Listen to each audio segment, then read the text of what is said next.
Hey everybody out there, you're tuned in to 91.8 The Fan. You're in my corner and I have a very special guest in the corner. Would you like to unveil your identity to the masses? I am Sarah Victoria. Well, I'm Katie Gray, also known as Sarah Victoria from Helsing. Yay, and welcome to the show. It was very nice to actually see you at Anime Vegas last year. Yeah, Anime Vegas was amazing. It was so much fun. It's fun for all of us. Well, you don't get to go to too many conventions, is from what I was able to research with my stalking skills on the interwebs. So that must have been a fun experience for you. Yeah, it is. For me, the conventions, they're it's a great bonus because I get to connect with some other actors and directors. Like for Helsing, it's kind of this family of friends that have been working on this show for so many years. So it's really the only time that we get to all connect. And this was a great one. The Anime Vegas was great because Kristen was there, and Taliesin, and Jonathan, and Victoria, and it was it was great. We all had a ball, and the staff and everything was really incredible. It was a And great the experience.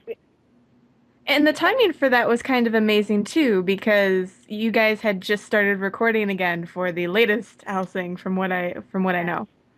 yeah. I actually went to LA and was there doing voiceovers during the week, and then Jonathan Klein from New Generation Pictures, we got in the car together and drove to Vegas to do the convention. So I was like fresh out of the recording studio, fresh out of Sarah's role, and then boom, we went to Vegas. So it was an action-packed week and a half. It was really fun. Well, did you guys get to party at all? Get to gamble, anything like that? Yeah, I think we all like we all got to connect and party. Usually there was some kind of gathering happening at Jonathan's room, or we'll meet up and go out, get a bite afterward. Or there's also a lot of cool things happening at the convention. There was like different dances and performances, and it was great. There was definitely a lot going on.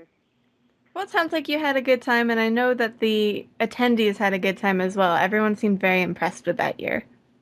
Yeah, I mean it has everything to do with the fans, with the people that come to support and be a part of it and get dressed up, and you know, really we just we kind of planted a seed by being the actors, or by being a part of the script, or the recorded version of an episode. But all of the magic that continues and goes on with fraternity has to do with the fans participating and being a part of it and loving it, and seeing it, their energy, and that's where the fun is, Definitely, and the fans for anime are very, I guess I want to say enthusiastic because they Yeah, always want to track, their favorite voice actors and their favorite anime.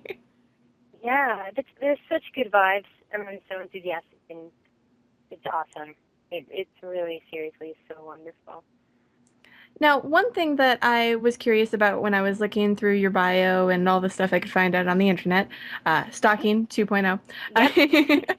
is I know that you're also a musician, but I was curious, Yeah. were you interested in acting first or music first? Ooh, that's a tricky one. I think, it was always kind of both. I guess the only Okay, let's see. I'm trying to go back a ways. I guess I started playing flute when I was in fifth grade, so that was music that I appreciated. But then I was in the fourth grade choir, so then I was singing in fourth grade.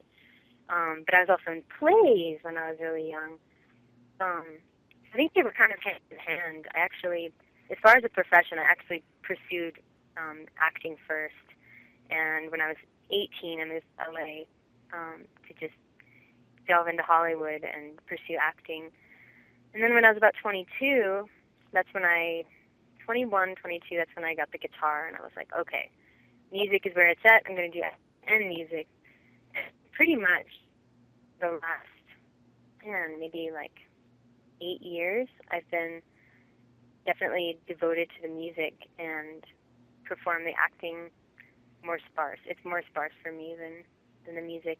Music definitely has the front burner for the most part.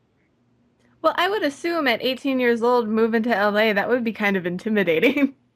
Yeah, it definitely, I think at the time I was 18 and I was like, wow, this is great. I love it. Everybody's so pretty. And then I was like, whoa, everybody's not very nice. Whoa. Like, it was definitely a wake up call. But it's, I think I learned so much about life and the human species and everything living in LA. It was definitely, it was some of the best times and some of the worst times. And I think I probably wouldn't be who I am if I hadn't done a stint of my life, hadn't lived a stint of my life in Los Angeles, California, you know. Well, as long as you didn't get ran over by anybody, because the traffic there is crazy. Yeah, traffic there is definitely crazy. I definitely do not miss the traffic there. I still go there to do acting bits and um to perform, but I definitely I don't miss the traffic. That's for sure. Well, it's funny. That's the thing that always scares us the most about LA because there are some bigger conventions in that area. And most of the time we'll go to conventions in Anaheim versus conventions in LA just because of the traffic. Oh my gosh, can seriously, like, it's best to just be in walking distance at those conventions and not have to go near a vehicle, you know. It's seriously, I think you guys are probably really wise to choose Anaheim. Well, and then you guys have parking. Like you have to pay for parking everywhere you go. And here in Vegas, Oh that's right, that's foreign to me because, we have right, parking garages everywhere. right, totally.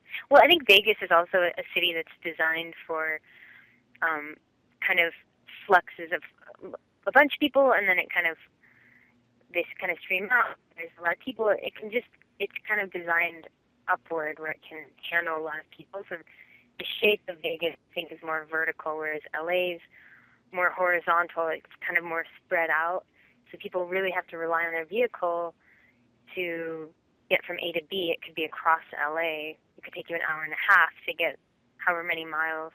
In Vegas, you really can go by foot for the most part. And I think it's just kind of designed more conveniently that way. That's true, But but it keeps getting bigger, and now you have like Las yeah. Vegas and Henderson merging into each other. So it takes, for example, like 40 Oh. minutes for me to go to my brother's house because he lives all the way across Vegas. Totally. Oh my gosh. But Man. in terms of music, for the listeners out there, how would you describe your style for someone who's never listened to your work? Well, it's interesting because my role as Sarah's Victoria, she's definitely, um, she's tough and she starts out somewhat vulnerable and then her skin, she gets confident and she gets the taste of blood and she just becomes a different character where she's much stronger and for my music, it's definitely much more kind of, I don't know, kind of toned down. It's acoustic and it's definitely really soothing. But I definitely have like a message. If I feel strongly about something, I'll get it out through my music. But it's all done in a very gentle way. If I'm like singing a revolution, like it's definitely very soothing. And whereas like if people know me in reference to my acting as Sarah's Victoria, then they think, man, it must be like really intense and screaming, and she's just, I don't know, what would her music sound like? But on the contrary, it's actually really just kind of folk and definitely sweet music. Well, Really great intention. if I'm allowed to compare, the first thing that popped into my mind when I Yeah. thought of an artist was Sarah McLachlan when I was listening to Oh yeah. some of your stuff. Yep. It was relaxing, but it had a lot of meaning, it felt like, even though Yeah. I didn't know all the words. Yeah. I get compared to Sarah McLachlan quite a bit. Sarah McLachlan and Mazzy Star, Noah Jones. Um, those are some musicians I've been compared to, but I definitely want everybody to be feeling good. Like I don't want to be a part of anyone not feeling good, and so I try my best with the music to try to create something positive so people feel good listening to it, or it can remind them to feel good about themselves or the world or a situation in their life. It's definitely with a lot of good intention. And now you mentioned with Sarah's Victoria that she's a little bit tougher than your music. And I have to think that, going into the booth and being that sort of character would be kind of like a relief, like, Right. playing with a big punching bag for like a few hours. You know what?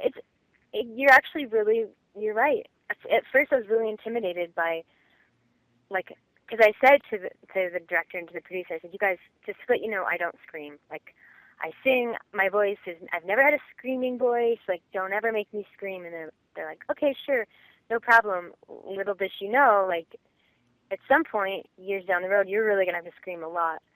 And I'm already like, I'm already in the Sarah's Victoria role. It wasn't like I could be like, oh, I don't want to do this anymore. Like, I gotta go with it. I gotta like embrace it and find that scream and that yelling inside of me. And I think for me, I've always released emotion and thoughts and feelings with art. Like whether it's doing pottery or singing or writing, I've always keep a journal and I just kind of express myself creatively. Um, but yeah, you're right. I was like, they're like, we know you've got it in there. Just get it out. Just scream. Just like guttural scream. And I was like, oh, okay, I'm going to try it. And then I screamed. And there was this one take that you guys will all hear when these new episodes are out. But I was like so intimidated about the scream. And I kept putting it off. And I was like, can we just wait and do that scream the last thing that we do on the last recording day? And, and Taliesin said, yeah, no problem. Like, and I thought I was gonna have to do like 8 takes of it because I was so intimidated. Like it was a long scream, and I had to say words that weren't okay to say on the air. And I was just like, oh man, this is so scary for me because I knew I could do it, and I've done it so many times. But this one was like, this was a big one. And sure enough, they're like, okay, give it a try. Like do your best, and we can do another take. And I just like, wah! It just came out of me like from somewhere deep in the core of my being. Like I had like sweat. I was shaking my head, and I was just like, I just let it out. And we got done, and like Taliesin and the engineer that was working at the time, and they were like, oh my God, where did that come from?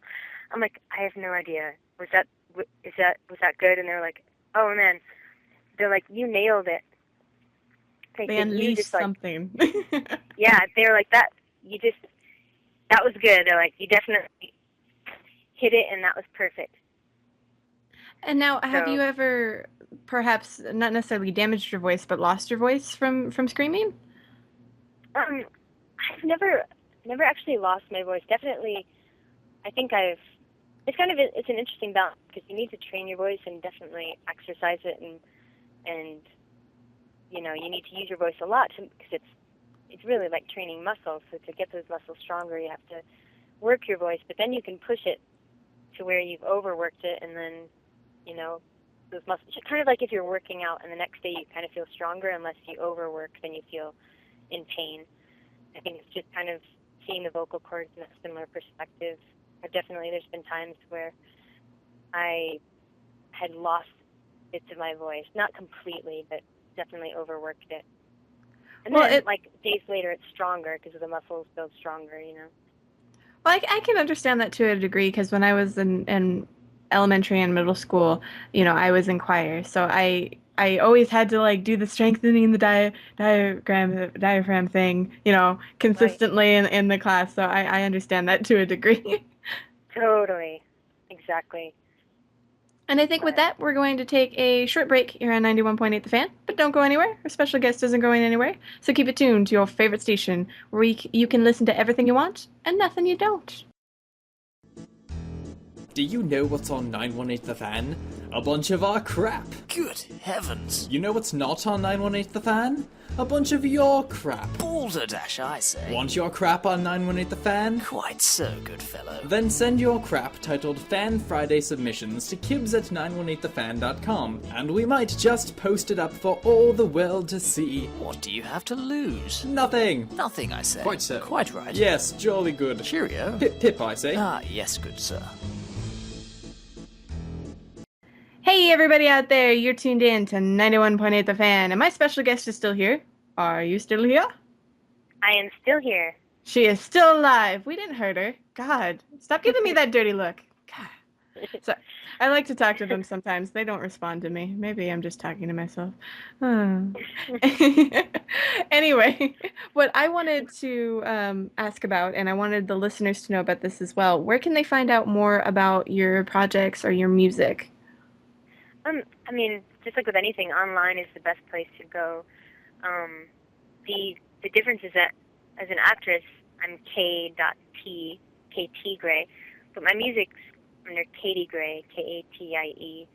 So you can just Google Katie Gray, and there's all kinds of stuff. You can go to iTunes or my website, katiegray.com, or Facebook, or wherever. They're all online, and And, there's samples. and I assume that that's where they can purchase your CD? Yeah, they can purchase it. If anyone wants the actual copy of the CD with the, 12-page little fold-out and pictures, that's available on my website or at CD Baby. And if people just want to download tracks, they can go to iTunes or Amazon or wherever else. There's like a billion places online that you can download music these days.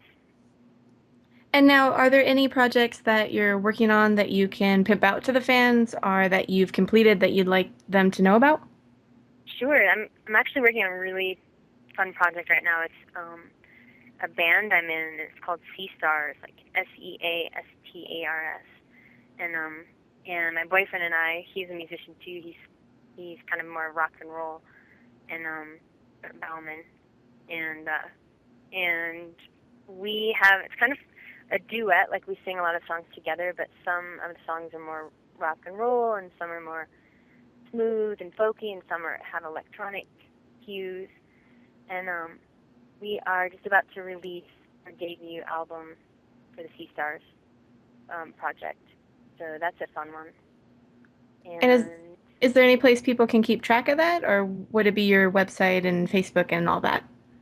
I think the best place is Facebook, or like if you went Sea Stars on Facebook, you could find us, or Reverb Nation is actually a new site, fairly new, that I think it kind of takes the place of where MySpace left off, and it is a way to keep in touch with shows and um, our new releases and footage.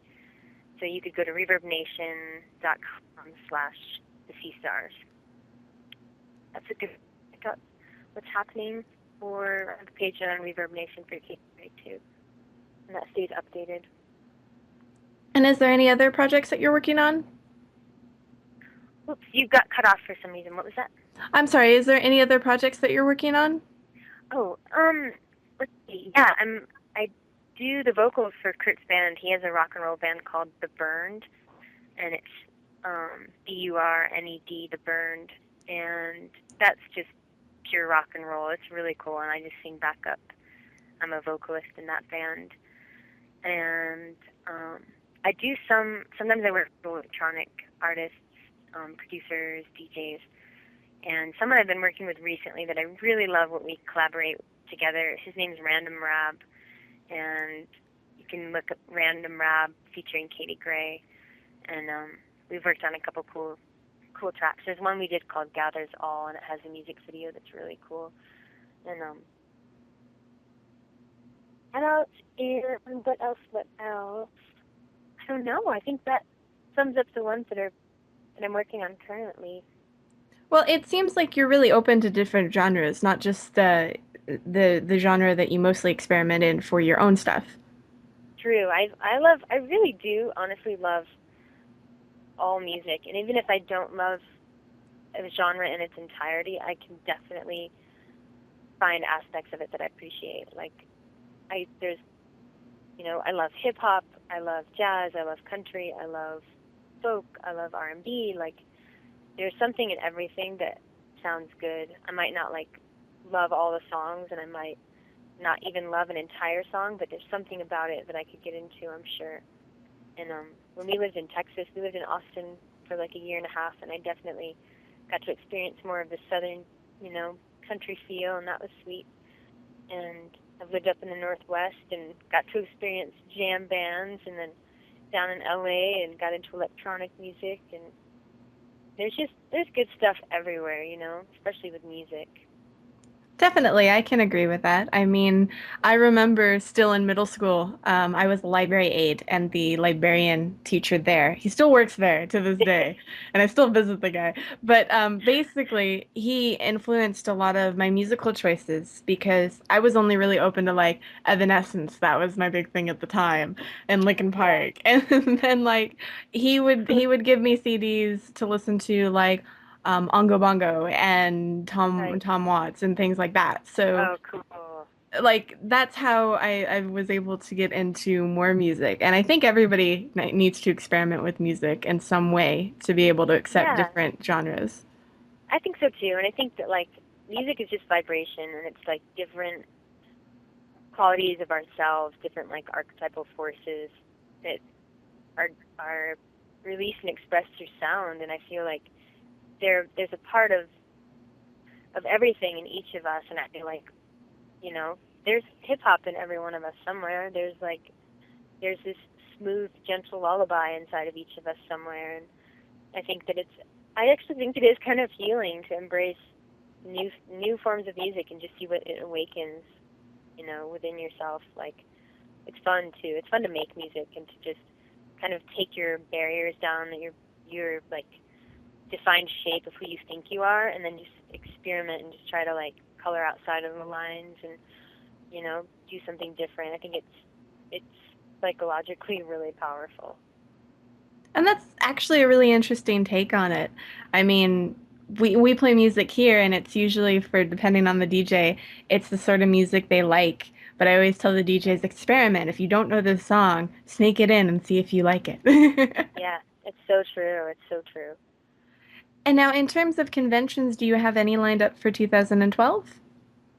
Not at this point. There's some that were kind of yeah, work with scheduling, and I haven't been to conventions because we were traveling for a long. I traveled for a long time and been on the road.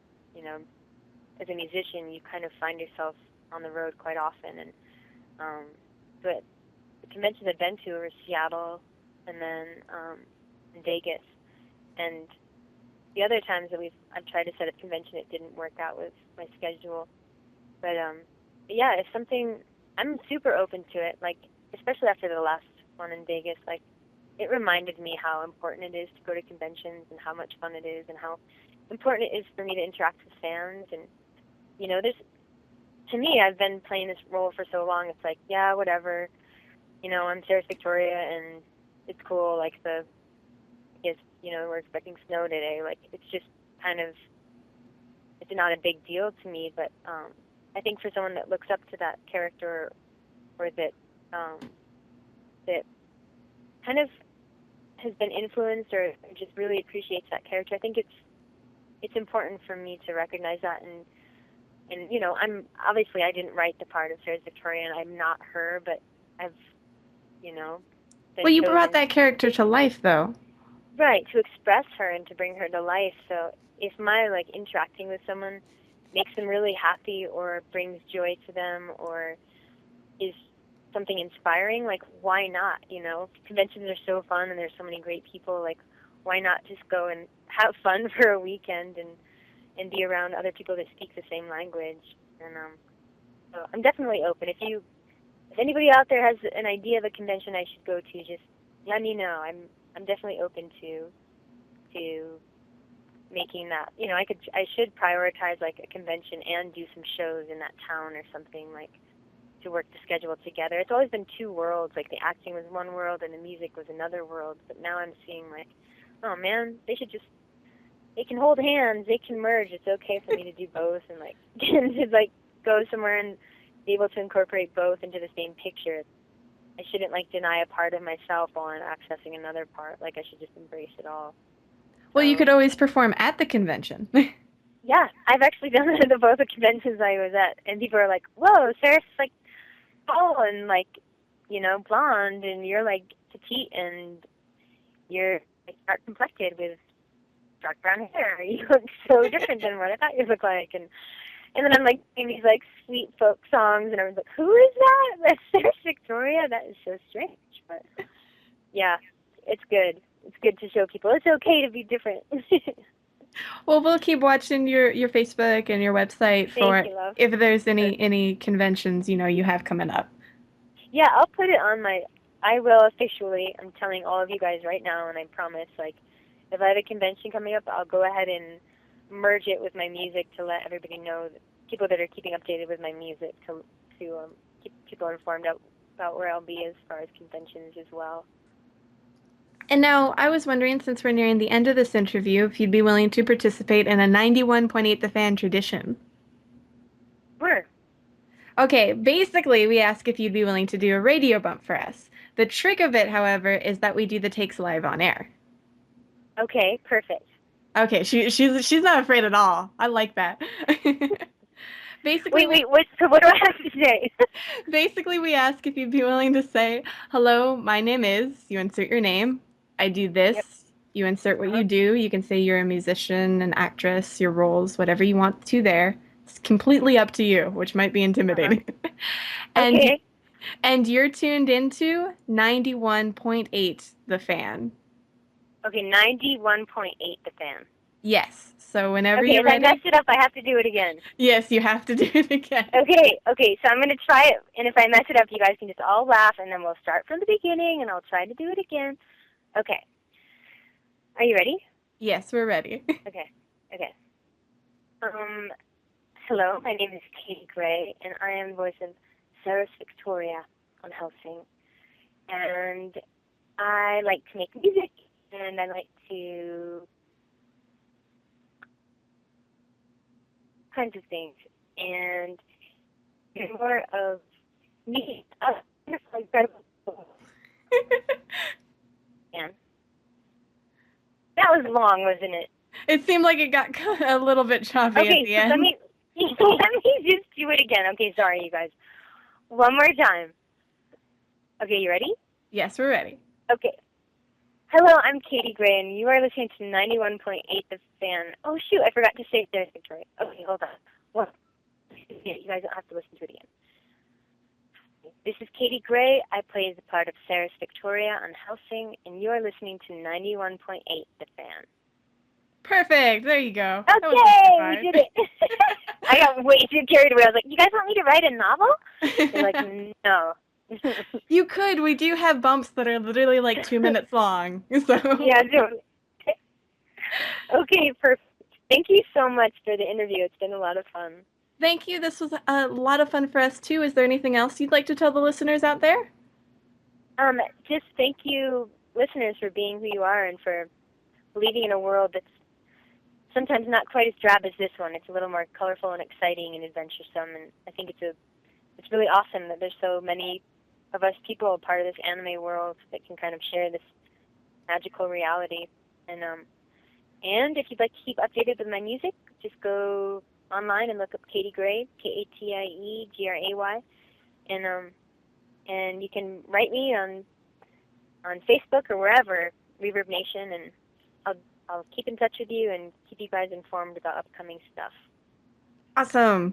And once again, thank you. And for anybody out there that missed any of this interview, don't fret. It'll be up on the website within the next few days. So keep your eyes peeled to 918thefan.com and keep your ears tuned to 91.8 The Fan. Everything you want and nothing you don't.